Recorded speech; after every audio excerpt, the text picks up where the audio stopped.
Aviator गाड़ी है, इसका आरपीएम सेट बराबर हो नहीं रहा। रेस करो गाड़ी ज़्यादा रेस हो जाता है, कम करो फिर बंद होने लगती है। पहले क्या करना है, ये जो स्क्रू है रेस का, ये आरपीएम का जो स्क्रू है, इससे थोड़ा रेस बढ़ाना है। फिर ये एवरेज का स्क्रू है, इसको हम फुल टाइट करेंगे, ठीक है। फिर उसके बाद सेटिंग मारेंगे, जहाँ पे रेस ज़्यादा होता है वहाँ पे हम छोड़ देंगे इसको। फिर उसके बाद यहाँ से हम आरपीएम कम करेंगे, ठीक है। गाड़ी चालू करो एक बार।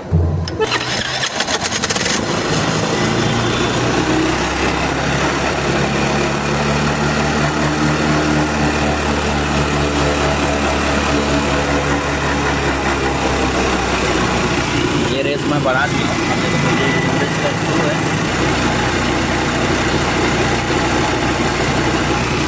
ये देखो यहाँ पे रेस ज़्यादा है। अब यहाँ से मैं एवरेज रेस थोड़ा कम करूँगा।